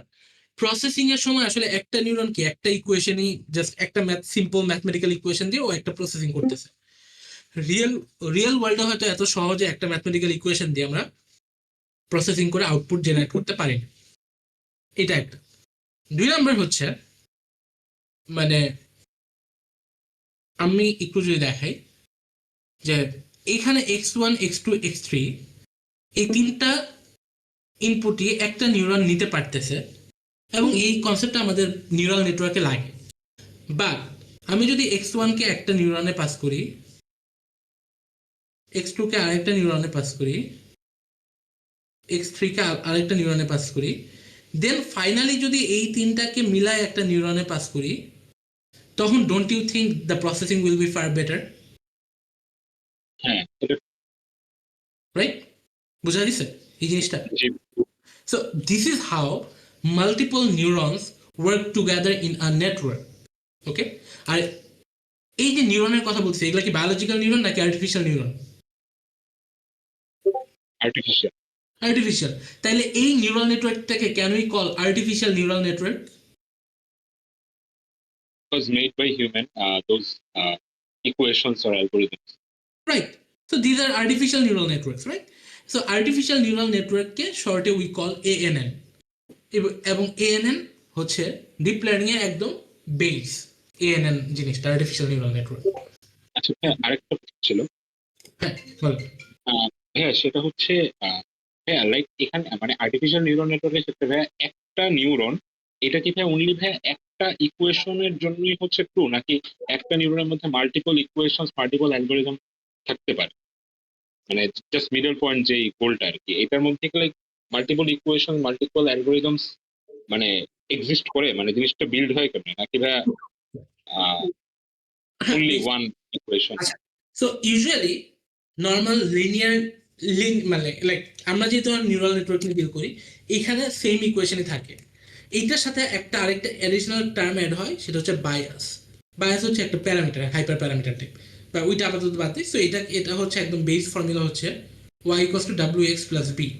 এই ইকুয়েশনটা সবার জন্য ইউজ হয়, কিন্তু এই ক্যালকুলেশনটা হওয়ার পরে আমরা এটাকে আবার একটা সামটাইমস একটা অ্যাক্টিভেশন ফাংশনের মধ্যে পাস করি। ওইটা কেন জিনিস লাইক, কেননা এটা রিয়েল ওয়ার্ল্ডের ডেটা আরো নন লিনিয়ার থাকতে পারে, তো আমরা নন লিনিয়ার একটা ফাংশনের মধ্যে হয়তো পাস করতেছি to get the output. For example, there's an activation function called sigmoid activation function. যেহেতু কোয়েশ্চেনটা করছে একটু বুঝাই দিই। sigmoid activation ফাংশনের ইকুয়েশন হচ্ছে y equals to 1 by 1 plus e to the power minus x. Okay, x কি? x হচ্ছে যে এই x টা। এখন আপনি এই ইকুয়েশনের মধ্যে x এর ভ্যালু যেটাই বসান কিনা, আপনি দেখবেন y এর value is always in between 0 and 1। আপনি অ্যালগরিদমে হাজারটা ভ্যালু দিয়ে আপনি ট্রাই করে দেখতে পারেন। 1 divided by 1 plus e to the power minus x, এখানে x এর ভ্যালু আপনি যেটাই বসাবেন, the value will be in between 0 and 1. আচ্ছা, can you think of a term, of a mathematical term, যেই ভ্যালুটা is always between 0 and 1? এরকম কোন টার্ম মাথায় আসে? এটা না, আরো সিম্পল। একটা ম্যাথমেটিক্যাল টার্মের কথা চিন্তা করেন যেটা 0 থেকে 1 এর মধ্যে সবসময় হয়। Hindi, the word starts with e. percentage, Percentage কি 0 থেকে 1 এর মধ্যে থাকে অলওয়েজ? sorry, yeah, 100 দিয়ে multiply না করলে আর কি।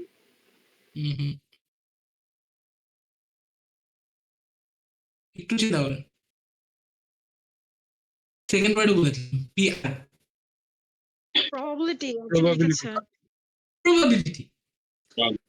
আমরা এটা ইউনিভার্সিটিতে ভর্তি হওয়ার আগে এসএসসি এইচএসসি তো পড়েছি, প্রবাবিলিটি ভ্যালু কি 0 থেকে 1 এর মাঝখানে থাকে না সবসময়? হুম। The highest probability value can be 1, the lowest one can be 0.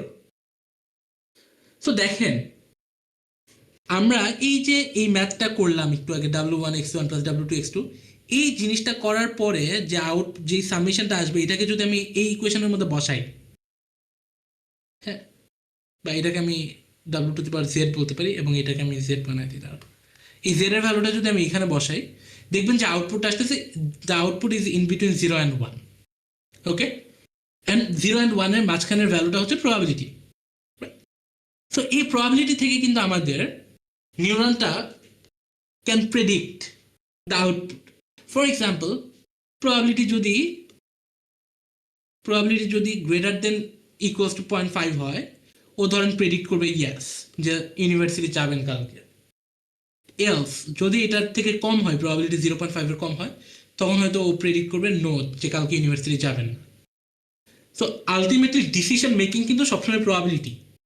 আপনি একটু চিন্তা করে দেখেন চোখ বন্ধ করে, আপনি যে রিয়েল ওয়ার্ল্ডেও ডিসিশন নিচ্ছেন এটাও কিন্তু প্রবাবিলিটি, তাই না? নাকি? ইয়েস ভাইয়া, জি ভাইয়া। So machine learning, deep learning ওই প্রবাবিলিটির উপর বেস করেই কিন্তু কাজ করে। ওকে, এই পর্যন্ত ক্লিয়ার নাকি? জি ভাইয়া, জি ক্লিয়ার। ওকে, তার মানে আমরা যখন মাল্টিপল নিউরন মিলায় কাজ করে we call it a neural network. এখন দেখেন, let's plot a neural network, a simple neural network plot করি।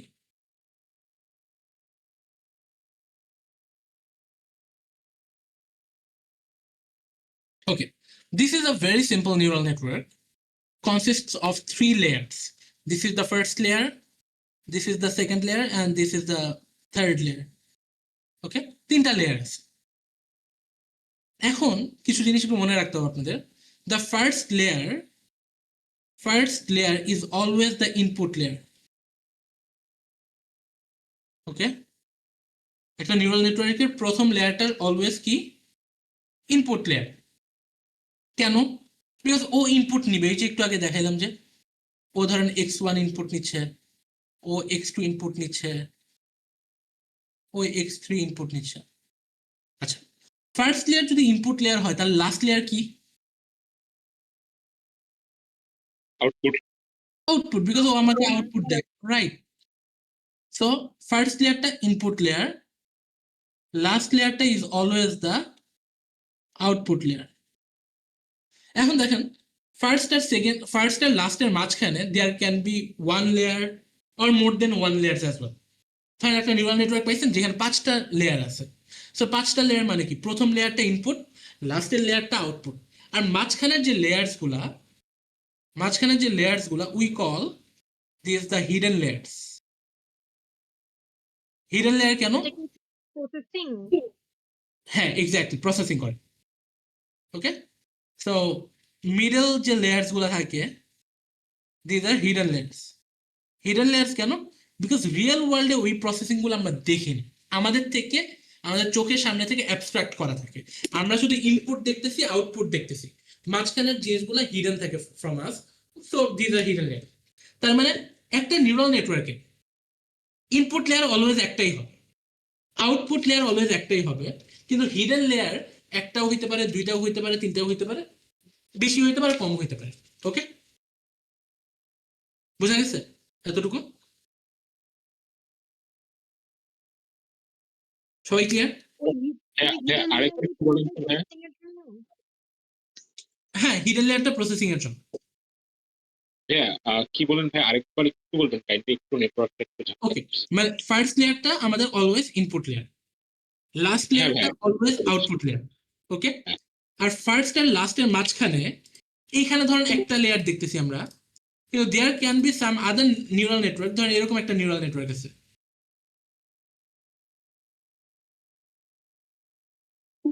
এইখানে কি ফার্স্ট আর লাস্টের মাঝখানে দুইটা লেয়ার না? জি ভাই। তার মানে এখানে দুইটা হিডেন লেয়ার।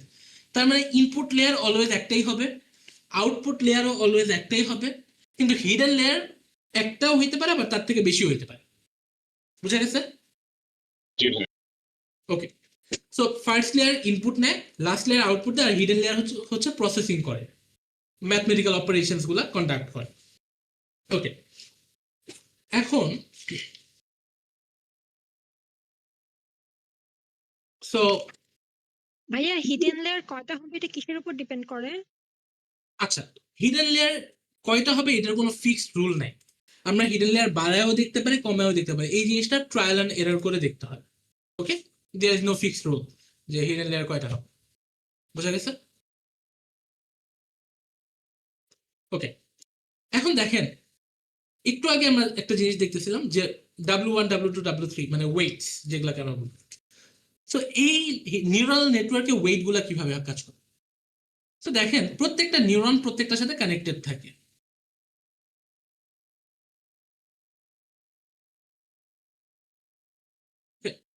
এইভাবে করে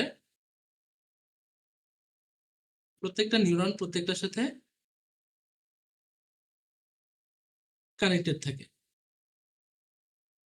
তো এই যে কানেকশনের যে লাইনগুলা, এই প্রত্যেকটা লাইন হচ্ছে এক একটা ওয়েট রিপ্রেজেন্ট করতেছে। ওকে, এগুলা সবগুলো এক একটা করে ওয়েট রিপ্রেজেন্ট করতেছে। বুঝা গেছে? আচ্ছা, এখন সবগুলা যে, এখন চিন্তা করেন একটা নিউরাল নেটওয়ার্কে নিউরনের সংখ্যা যত বেশি হবে তত ওয়েটের সংখ্যা বেশি হবে না নাকি? জি ভাই। জি ভাই। রাইট।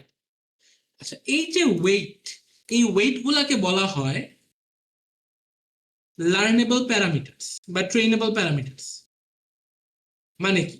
মানে হচ্ছে এই ওয়েটের ভ্যালুগুলাই হচ্ছে এমন সব প্যারামিটার যেটা আসলে মডেল ট্রেনিং এর সময় লার্ন করে। মানে ডাব্লুর ভ্যালুগুলা W1 W2 W3 এটার ভ্যালুগুলা ইনিশিয়ালি মডেল ঠিক মতো জানে না। ওই যে এখন চিন্তা করে একটা ছোট বাচ্চা যখন জন্মগ্রহণ করে, ও প্রথমে কিছু ঠিক মতো জানে না, কিন্তু ওর ওর ভিতরে জানার ক্যাপাবিলিটি আছে, ওর মধ্যে নিউরন আছে ব্রেইনে। ওকে, তো একটা নিউরাল নেটওয়ার্ক মাত্র জন্মগ্রহণ করছে, ওকে আপনি ট্রেন করেননি, তো ওর মধ্যে ওয়েট আছে, নিউরনের ওয়েট আছে, বাট ও জানে না যে ওয়েটের ভ্যালু কোনটা কত হবে। তো এই জন্য ইনিশিয়াল ফেজে ওয়েটের ভ্যালুগুলো র্যান্ডমলি অ্যাসাইন করা হয়, একদম random values of W1 W2 W3 এরকম। এখন ওকে আমি যত ডেটা দিয়ে ফিট করব বা ট্রেন করব, মডেলটাকে, নিউরাল নেটওয়ার্কটাকে যত লার্ন করাবো, the model is going to learn যে কোন ওয়েটের ভ্যালুগুলা ওয়ার্কস প্রপারলি। এই জিনিসটা কি বুঝতে পারছেন না বেশি কঠিন হয়ে গেল? বা আবার একটু বলবেন? ওকে, মানে ইনিশিয়ালি দেখেন x1 x2 x3 তো ইনপুট, এটা আমার ডেটা সেটের মধ্যে ইনপুটে ডেটা থাকবে, এটা আমি জানি। আউটপুট কি সেটাও বুঝি, কিন্তু ইনপুট থেকে আউটপুট ক্যালকুলেট করতে গেলে I need to know the values of W, right? Because একটু আগেই দেখছি যে এই যে ইনপুট থেকে আউটপুট ক্যালকুলেট করতে গেলে ডাব্লুর ভ্যালুগুলো জানা দরকার। কিন্তু ডাব্লুর ভ্যালু কি আমি জানি আসলে ইনিশিয়ালি? নো ভাইয়া। না ভাইয়া। ডাব্লুর ভ্যালু জানি না। এখন চিন্তা করেন একটা নিউরাল নেটওয়ার্ক, মাত্র আপনি একটা নিউরাল নেটওয়ার্ক বানিয়েছেন, ওকে একটা ছোট্ট বাচ্চা যার মাত্র জন্মগ্রহণ হয়েছে এরকম একটা বাচ্চার কথা চিন্তা করেন, এবং এটার সাথে কম্পেয়ার করেন ওই নিউরাল নেটওয়ার্কটাকে। একটা বাচ্চাও যেমন তার ব্রেইনে নিউরন আছে ঠিকই, বাট সে ঠিক মতো জানে না। হ্যাঁ, ঠিক মতো কি জানে না, যে মানে ওকে যদি আপনি মানে একটা ইনপুট দেন, ওকে একটা কথা বললেন, একটা ছোট বাচ্চা মাত্র জন্মগ্রহণ করছে, ওকে একটা কথা বললেন আপনি, ও কোনো কারেক্ট রেসপন্স করতে পারবে না। কেন? বিকজ ওর যে ভিতর প্রসেসিং এর কাজটা, এটা ও ঠিক মতো করতে পারতেছে না। কেন? ও W1 W2 W3 এই ভ্যালুগুলো বুঝতেছে না। কেননা ইনপুট দেওয়ার পর আউটপুট ক্যালকুলেট করার জন্য I need to know the values of weights. Okay, এটা কি বুঝতে পারতেছেন? রিলেট করতে পারতেছেন? Yeah, is it like a function? Yes. Like suppose আমি যদি fx, suppose fx is equal to suppose x square, তো আমি x এর জায়গায় আমি বারবার মান বসাচ্ছি, লাইক 1 2 আমাকে একটা মান দিচ্ছে আর কি। এরকম is it like that? Kind of, yes kind of. Okay, kind of. For example আমি একদম সহজ একটা এক্সাম্পল দিই, এখানে দেখাই। মনে করেন আমার একটা ইকুয়েশন দিতাম y equals to w1 x1 plus w2 x2, এইটুকু থাকলো, আর বেশি বড় ইকুয়েশন না লিখি। y হচ্ছে আমার প্রেডিকশন বা আউটপুট, মানে আমি ওই যে ইনপুট দেওয়ার পর আমার মডেল কি আউটপুট দিবে ওইটা। x1 আর x2 হচ্ছে আমার ইনপুট, রাইট নাকি? Yes ভাই। ইনপুট গুলো তো আমরা বলেই দিব মডেলকে। এখন আউটপুট ক্যালকুলেট করার জন্য আমার চারটা ভ্যারিয়েবলের দরকার, w1 x1 w2 x2, এই চারটা ভ্যারিয়েবলের ভ্যালু আমাকে জানতে হবে, ঠিক না? Yes. নর্মাল ম্যাথের পার্সপেক্টিভে এই চারটা জিনিস জানতে হবে, কিন্তু এই চারটার মধ্যে আমি জানি দুইটা। কোনটা কোনটা? x1 x1 y1, না, x1 R x2, x1 x2 sorry. Right. But আমি জানি না কোন দুইটা, w1 আর w2 নাকি? জি ভাইয়া। Yes. তার মানে আমাকে এই w1 আর w2টাই কিন্তু আসলে মডেলকে লার্ন করাইতে হবে, ইজন্ট ইট? বিকজ ও পারে না। জি। এখন ইনিশিয়ালি মডেলটা মাত্র জন্মগ্রহণ করছে একটা ছোট বাচ্চার মতো, ও তো জানেন না w1 w2 এর ভ্যালু কত হবে। তো ইনিশিয়াল স্টেজে ও w1 এবং w2 দুইটার জন্যই ও দুইটা ডিফারেন্ট র্যান্ডম ভ্যালু অ্যাসাইন করে নেয়, একদম র্যান্ডম। মানে এটার কোনো, মানে কি বলবো, কোনো ক্রাইটেরিয়া নাই যে ভ্যালুটা এরকমই হবে, বুঝছেন? মানে ও জানেই না কিছু যে কি ভ্যালু বসাইলে w1 আর w2 জায়গায় কোন ভ্যালুটা বসাইলে আমার ক্যালকুলেশনটা পারফেক্ট হবে, কারেক্ট ভ্যালু অফ y পাবো, এটা ও জানে না। কারেক্ট ভ্যালু অফ y মানে কি? কারেক্ট আউটপুট নাকি? Yes. মানে বেশি কঠিন মনে হচ্ছে আপনাদের? No ভাই। তার মানে আমার মডেলটা জানে না যে w1 আর w2 জায়গায় কোন নাম্বারটা বা কোন ভ্যালুটা বসাইলে আমি কারেক্ট y পাবো বা কারেক্ট আউটপুট পাবো, ও জানে না। যেহেতু জানে না, ও ইনিশিয়ালি র্যান্ডম কিছু ভ্যালু নিবে, যেটা একটা ছোট্ট বাচ্চার মতো। ছোট্ট বাচ্চা কিছু জানে না, ও একটা র্যান্ডম প্রেডিকশন দিচ্ছে। তো random w1 random w2 value দিয়ে যখন ও ক্যালকুলেশনটা করে y প্রেডিক্ট করবে, আউটপুটটা প্রেডিক্ট করবে, মডেলের প্রেডিকশন কি ঠিক হবে না ভুল হবে? ইনিশিয়ালি ভুল। ভুল হবে, রাইট। এখন আমরা এই টার্মটা তো সবাই শুনছেন যে মডেল ট্রেন করতেছি বা মডেল ট্রেন করতে হয়, এটা শুনছেন না? হ্যাঁ ভাই। তার মানে এখন আমি যে মডেলকে ট্রেন করব বা একটা ছোট বাচ্চাকে আমি বড় করব, ট্রেন করব, এই ট্রেনিং এর ফেজে আমি আসলে মডেলকে কোন জিনিসটা শিখাবো বলেন তো?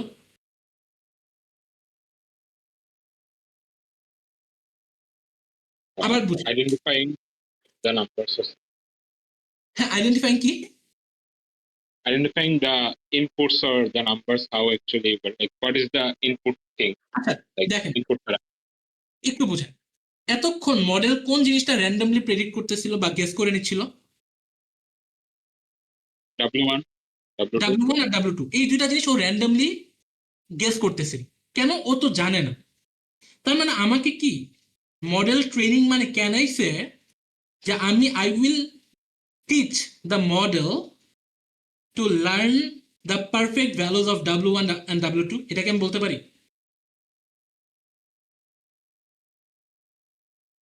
মানে আমি মডেলটাকে W1 আর W2 এর কারেক্ট ভ্যালুটা লার্ন করানোর চেষ্টা করব, এটাকে আমি বলতে পারি? হ্যাঁ পারবো। জি ভাইয়া। সো এই জিনিসটাই বেসিক্যালি মডেল ট্রেন করা।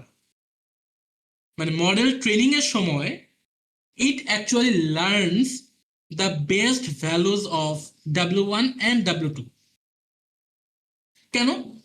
W1 আর W2 এই দুইটার কারেক্ট ভ্যালু বা পারফেক্ট ভ্যালু ও যদি জানতে পারে, তাহলে সিম্পলি এই ইকুয়েশনে বসায় the model will be able to generate the correct output Y.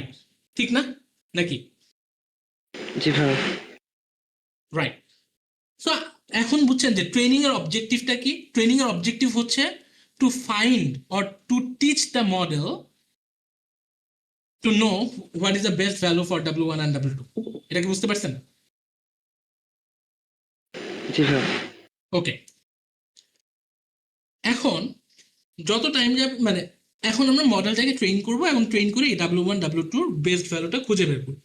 এখন W1 W2 বেস্ট ভ্যালুটা কেমনে খুঁজে বের করব এটা আমরা একটু পরে দেখতেছি, বিকজ এটার জন্য আমাদের কিছু ম্যাথমেটিক্যাল অ্যালগোরিদম লাগে।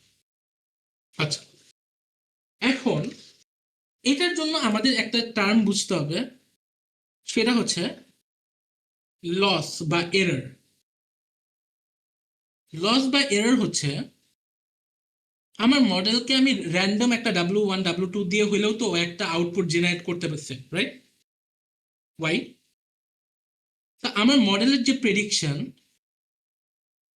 ওই প্রেডিকশনটা তো ডেফিনেটলি ঠিক হবে না প্রথমেই, কিন্তু রিয়েল ওয়ার্ল্ডে কিন্তু অ্যাকচুয়াল একটা আউটপুট আমাদের আছে, we know that actual output ধরেন। এখন মডেলের প্রেডিকশনের সাথে অ্যাকচুয়াল আউটপুটের ডিফারেন্স কতটুকু, এই জিনিসটাকে we called error or loss. এটা কি বুঝতে পারছেন? জি ভাইয়া। তার মানে রিয়েল রিয়েল আউটপুটের সাথে আমার মডেলের আউটপুট যদি 100% মিলে যায়, তাহলে এরর বা লস হয়ে যাবে 0। আর অ্যাকচুয়াল আউটপুটের সাথে আমার প্রেডিকশন যত বেশি দূরে থাকবে, যত মানে কি বলবো নন সিমিলার আউটপুটস থাকবে, তত লস বেশি। এই জিনিসটা কি সেন্স মেক করে? জি ভাইয়া। তার মানে এবার আমি একটা জিনিসটাকে একটু সুন্দরভাবে আমাদের গোলটা বলি, গোলটা বলে আজকে শেষ করব। গোল কিভাবে অ্যাচিভ করবো, will talk about it in the next session. So আমাদের গোলটা হচ্ছে এই লসটা কিভাবে কমায় আনবো, এটাই আমাদের একটা গোল না নাকি? জি ভাইয়া। কেন লস কমানোর মানে কি? কেউ একজন বলেন লস কমানোর মানে কি? অ্যাকুরেসি বাড়ানো, Correct অ্যাকুরেসি করা। বাড়ানো। যতটা অ্যাকুরেট করা যায়। রাইট। লস কমানোর মানে হচ্ছে আমার মডেলের প্রেডিকশন বা আমার নিউরাল নেটওয়ার্কের প্রেডিকশন আর অ্যাকচুয়াল আউটপুটটা দুইটা ক্লোজ এনাফ হবে, এটার মানে হচ্ছে লস কমে আন। কিন্তু ইনিশিয়ালি যেহেতু একটা র্যান্ডম প্রেডিকশন দিচ্ছে, definitely the random prediction is very far away from the actual output, ঠিক না? ইয়েস। যার জন্য আমরা ইনিশিয়াল স্টেজে দেখবেন লসের ভ্যালু অনেক বেশি বড় থাকে। আমার গোল হচ্ছে ডিউরিং দ্য ট্রেনিং ফেজ, মানে মডেলকে যখন আমি ট্রেন করব, ট্রেনিং করার সময় আমি এই লসটা কমায় আনবো। কিভাবে করে? By making the model predict closer to the actual value, মানে অ্যাকচুয়াল ভ্যালুর কাছাকাছি কোনো একটা জিনিস প্রেডিক্ট করানোর মাধ্যমে আমি লসটা কমায় আনবো। বুঝাতে পারতেছি এই জিনিসটা? জি ভাইয়া। আচ্ছা, তার মানে আমার লস কমানোটা is dependent on the output generated by the model Y, আর ওয়াইটা ইজ ডিপেন্ডেন্ট অন কি W1 W2, ঠিক না?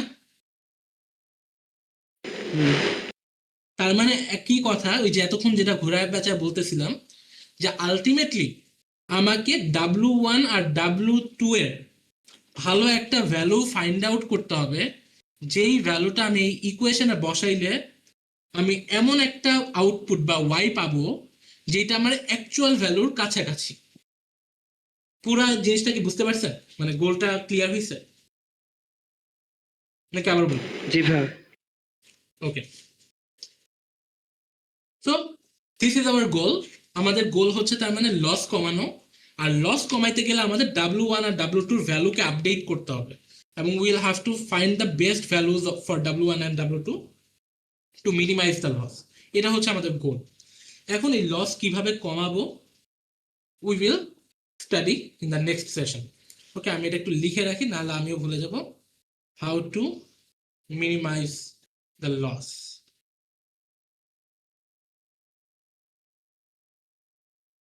আমরা নেক্সট ক্লাসে একটা ডিরেক্ট এক্সাম্পল দিয়ে একটা ম্যাথ করব টু সি যে লস কিভাবে কমে। ওকে, মানে আমি একদম বেসিক থেকে শুরু করছি ডিপ লার্নিং বা নিউরাল নেটওয়ার্কের। এইখানে হয়তো যারা আগে থেকে একটু ডিপ লার্নিং পারেন তাদের জন্য একটু হয়তো বোরিং মনে হতে পারে, বাট আবার অনেকেই হয়তো আছেন যারা ডিপ লার্নিং এর আগে পড়েননি, এই জন্য একটু বেস থেকে শুরু করছি। সো মানে কারো যদি তারপরও কোনো কোয়েশ্চেন বা কিছু থাকে এখানে আসতে।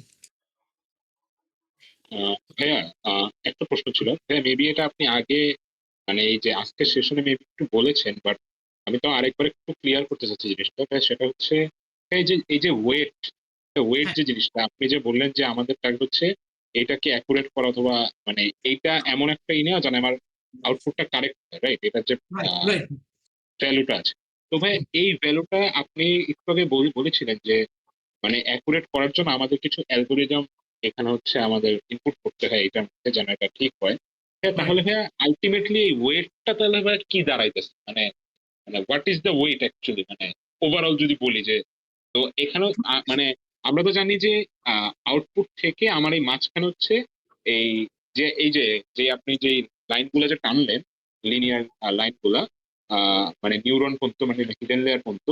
তো আমরা তো মানে আপনি তো বলেন লাইক আমরা তো জানতাম, মানে যেটা আমি বুঝলাম আর কি এতক্ষণ, যে ওই জায়গাটা হচ্ছে আমার হচ্ছে অ্যালগোরিদমটা হয়, বাট ওই ক্ষেত্রে তাহলে W1 W2 টা আসলে কি, মানে আচ্ছা, এটা যদি আরেকবার একটু আপনি clear এই পুরো নিউরাল নেটওয়ার্কটার দিকে না তাকায় আপনি ওই সিঙ্গেল একটা নিউরন দেখে আবার দেখেন, তাহলে ইজি হবে। হ্যাঁ, এই ফিগারটা একটু এই ডায়াগ্রামটা আমি একটু আগে দেখলাম, যে আমার যে আউটপুটটা, এই আউটপুটটা ডিপেন্ড করতেছে আমার ইনপুটের উপরে, যে কালকে আমি হুম, ইউনিভার্সিটি যাবো কি যাবো না, তিনটা ফ্যাক্টরের উপর ডিপেন্ড করতেছে। হ্যাঁ, এবং এট দ্য সেম টাইম প্রত্যেকটা ফ্যাক্টরের ওয়েটটাও ম্যাটার করতেছে, যে কোনটার ওয়েট বা কোনটার ইম্পর্টেন্স কত বেশি, ঠিক না? হ্যাঁ, হ্যাঁ, হ্যাঁ। সো ওইখান থেকেই we derived an equation like this w1 x1 plus w2 x2, এইভাবে করে একটা ইকুয়েশন। আচ্ছা ভাই, তাহলে কি ভাই মানে ডাব্লিউ এই জিনিসটা মানে আলটিমেটলি ভাই মানে ইম্পর্টেন্সটা মানে হচ্ছে মানে বের করেছে যে মানে ওই ইনপুটের ইম্পর্টেন্সটা করতো টু ম্যাচ দ্য আউটপুট, বুঝছো? Exactly. So we are okay, trying to learn the best values of these importances. Okay? জি ভাইয়া, জি, ওকে, থ্যাংক ইউ। Okay. আর কারো কোনো question? ভাইয়া, হ্যাঁ, বলো। X1 X2 X3 এটা কি সবগুলোর সঙ্গে কানেক্টেড হচ্ছে নাকি like many to many connection? ও না না না, x1 x2 x3 শুধুমাত্র প্রথম লেয়ারের ইনপুটে যাবে। কেন? প্রথম লেয়ারকে we call the input layer. হ্যাঁ, সো শুধু প্রথম লেয়ারের মধ্যেই x1 x2 আর x3 এর ভ্যালুগুলো যাবে। এর পরের নিউরনগুলোতে অন্য একটা ভ্যালু যাবে, যেটা ওই যে ক্যালকুলেশনের একটা পার্ট হিসেবে ওই ফর্মুলা দিয়ে আসে আর কি, যে y equals to w1 x1 plus y equals to w2 x2। আচ্ছা আচ্ছা। তা ফার্স্ট লেয়ারে যেগুলো আছে ওগুলা কি সবগুলো তাহলে হচ্ছে কানেক্টেড থাকবে? হ্যাঁ, সবগুলো কানেক্টেড, বিকজ দেখেন x1 x2 x3 এই তিনটা জিনিস বা এই তিনটা ফ্যাক্টর প্রথম তিনটা নিউরনে গেলেও ডোন্ট ইউ থিঙ্ক, মানে আমার তো হিডেন লেয়ার গুলা কি আউটপুট প্রসেস করে, আউটপুট প্রসেস করার জন্য don't you think this must have some connections with these factors. Connection লাগবে না? জি ভাইয়া। সো এই জন্য কানেক্টেড সবগুলো, বুঝা গেছে? জি ভাইয়া।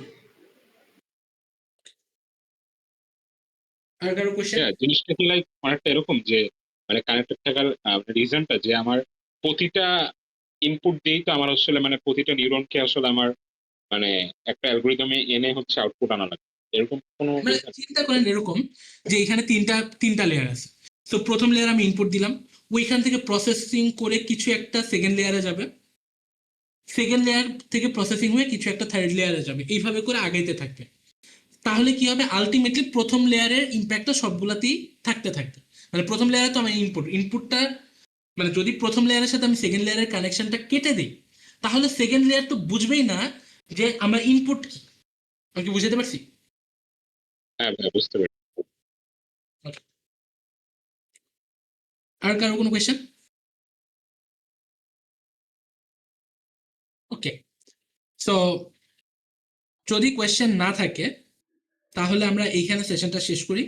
আমরা নেক্সট সেশনে আমরা দেখবো যে লসটা কিভাবে মিনিমাইজ করে, মানে লসটা মিনিমাইজ করার প্রসেসটা কি we call model training. So আমরা নেক্সট সেশনে will try to cover model training, এবং মডেল ট্রেনিংটা দেখার পরে প্রবাবলি আই উইল ট্রাই যে একটা স্যাম্পল কোড রান করে আপনাদের দেখানোর model training. Okay, thank you Rafsan. সেশনটা অনেক মজার ছিল অ্যান্ড আমি নিজেও অনেক কিছু শিখলাম। ডিপ লার্নিং নিয়ে আমার খুব একটা কাজ করা হয় নাই, সবসময় মেশিন লার্নিং অ্যান্ড কম্পিউটার ভিশনে ডাইরেক্ট কাজ করছি, বাট ডিপ লার্নিং এর ভাবে স্ক্র্যাচ থেকে কখনো ভাবে দেখা হয় নাই। Thank you so much. আর হচ্ছে বাকিদের উদ্দেশ্যে একটা, হ্যাঁ আবার কিছু বলবো। আচ্ছা, আমরা ইম্পর্টেন্স গুলোকে প্রি ডিফাইন করতে পারি না কেন ভাইয়া? হ্যাঁ, কি বললেন? ইম্পর্টেন্স গুলো যে x1 x2 x3 এগুলোকে প্রি ডিফাইন কেন করতে পারি না? মানে is comparing to like a child, আমরা তো অনেক কিছু ইম্পর্টেন্স শিখিয়ে দিই না বাচ্চাকে যে এটা বেশি ইম্পর্টেন্ট, এটা কম ইম্পর্টেন্ট। তো এখানে কেন আমরা প্রি ডিফাইন করতে পারতেছি না? লাইক ওকে মানে ওকে, গুড কোয়েশ্চেন, যে আমরা W1 W2 W3 এই ভ্যালুস গুলাকে ডিরেক্টলি প্রি ডিফাইন কেন করি না, রাইট? আচ্ছা, আপনি কে? হ্যাঁ, ইয়েস, হ্যাঁ, এক্স্যাক্টলি। ওকে, সো একটু আগে আমি শুরুতে একটা কথা বলতেছিলাম যে আমরা আসলে মেশিন লার্নিং নিয়ে যখন কাজ করি, আমি তো ধরেন একটা সিম্পল এক্সাম্পল দিচ্ছি যে কালকে ইউনিভার্সিটি যাবেন কি যাবেন না। এই এক্সাম্পলটার ইম্পর্টেন্স হয়তো আপনি জানেন, হ্যাঁ, বাট মেশিন লার্নিং কিন্তু আসলে এত সিম্পল টাস্কের জন্য ইউজ করা হয় না। ওকে, ফর এক্সাম্পল একটা মানুষের একটা সিম্পল মেশিন লার্নিং এর ইউসেজ বলি, তাইলে আপনি বুঝুন। ধরেন একটা মানুষের হার্ট অ্যাটাক হবে কি হবে না ফিউচারে, এই জিনিসটা ধরেন মেশিন লার্নিং দিয়ে প্রেডিক্ট করা যায় based on some lifestyle factors. Okay, ধরেন 20টা বা 30টা বা 40টা লাইফস্টাইল ফ্যাক্টরের উপর বেস করে আমরা হয়তো প্রেডিক্ট করতে পারি যে একটা মানুষের ফিউচারে হার্ট অ্যাটাক হবে কি হবে না। ওকে, এখন এইখানে 30টা বা 40টা যে ফ্যাক্টর আছে, আপনি কি পারফেক্টলি 30টা 40টা ফ্যাক্টর অ্যাসাইন করে দিতে পারবেন? মেডিকেল এক্সপার্ট যদি থাকে, লাইক আমি কোনো ডক্টরকে সাথে নিলে তখন তো ইম্পর্টেন্স। ডক্টর কি পারফেক্টলি, আচ্ছা ডক্টর ধরেন আপনি একটা ডক্টরের কাছে গেলেন, হ্যাঁ, গুড কোয়েশ্চেন, আপনার কোয়েশ্চেনটা অনেক ইন্টারেক্টিভ, অনেকে অনেক কিছু শিখতে পারবে। আপনি একটা ডক্টরের কাছে গেলেন, ডক্টরের সাথে যে আপনার ডক্টর আপনাকে কিছু লাইফস্টাইল রিলেটেড কোয়েশ্চেন করছে, যে আপনি ঘুমান কয়টায়, ঘুম থেকে উঠেন কয়টায়, আপনার বয়স কত, আপনি বিয়ে করছেন কিনা, এরকম কিছু কোয়েশ্চেন করছে। আপনি এগুলার অ্যান্সার দিতে পারতেছেন। Do you think the doctor exactly knows the perfect importance or weight of this each of this factors? আপনার মনে হয়? মানে যদি মনে হইতো তাহলে প্রত্যেকটা ডক্টরই মেশিন লার্নিং মডেলের মতো ফিচার প্রেডিক্ট করতে পারতো, যেটা ডক্টররা আসলে পারে। মানে আমি কি বুঝতে পারছি?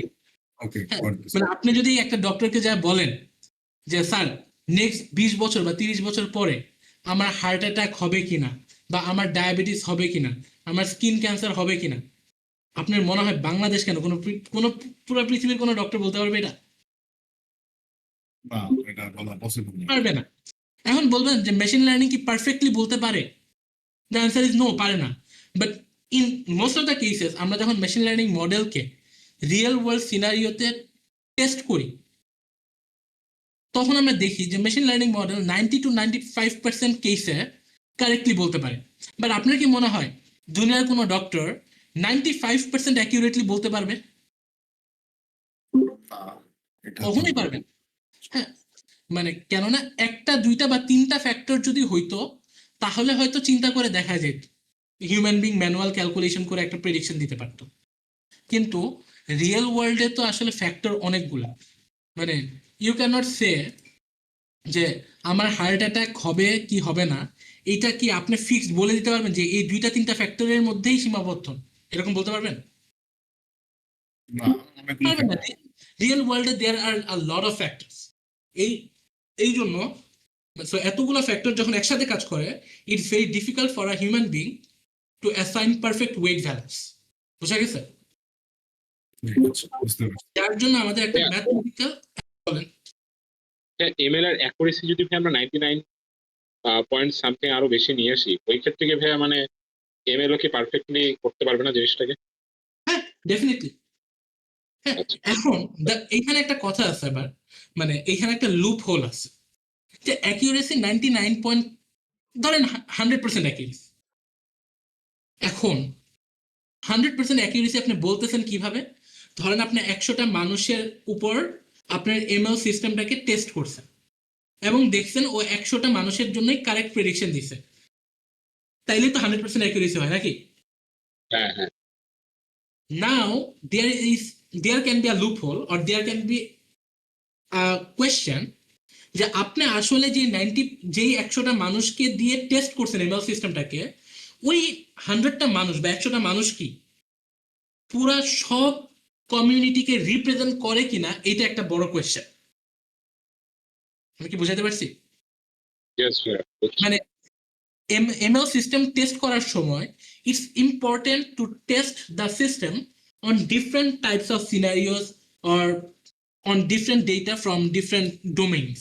ওকে, ফর এক্সাম্পল ধরেন আপনি কি করলেন, আপনি হার্ট অ্যাটাক প্রেডিকশনের একটা এমএল মডেল বানালেন, বানায়ে নর্থ সাউথ থেকে 200টা স্টুডেন্ট পিক করে তাদের উপর টেস্ট করে দেখলেন আর সবার জন্য ঠিক করতেছে, তার মানে আমার 100% অ্যাকুরেসি। কিন্তু নর্থ সাউথের স্টুডেন্টের লাইফস্টাইল আর ক্যানাডার একটা স্টুডেন্টের লাইফস্টাইল কখনোই সেম না। সো হইতে পারে আপনার মডেলটা নর্থ সাউথের স্টুডেন্টের জন্য 100% accurate, but it might be মানে একেবারেই অ্যাকুরেট নাও হইতে পারে for a Canadian student or a European student. আমি কি বোঝাতে পারছি? ইয়েস ভাইয়া got it. ওকে, তো আর কারো কোনো কোয়েশ্চেন?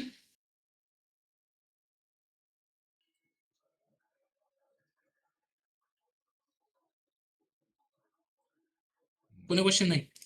আই থিঙ্ক আর কারো কোনো কোশ্চেন নাই। Thank you again hmm. Rafsan. Most আর ওয়েলকাম ভাই। হ্যাঁ, ইনশাল্লাহ সামনের সপ্তাহে এই আবার থার্সডেতেই 8টার সময় নেক্সট সেশন হবে, এটার ফলো আপ সেশন আমাদের রাফসানই নেবে ইনশাল্লাহ।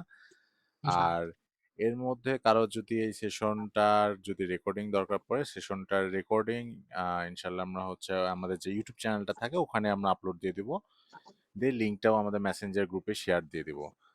আর again thank you, thanks a lot Rafsan. It's pleasure ভাই। ওকে, আর কারো কোনো কোশ্চেন বা কিছু না থাকলে আমরা আজকের মতো মিটিংটা এখানেই শেষ করি না হয়। হ্যাঁ, sure. Okay, thank you. আসসালামু আলাইকুম এভরিওয়ান। ওয়ালাইকুম আসসালামু আসসালাম। আলাইকুম। ওয়ালাইকুম আসসালাম। ওয়ালাইকুম আসসালাম ভাইয়া। The session was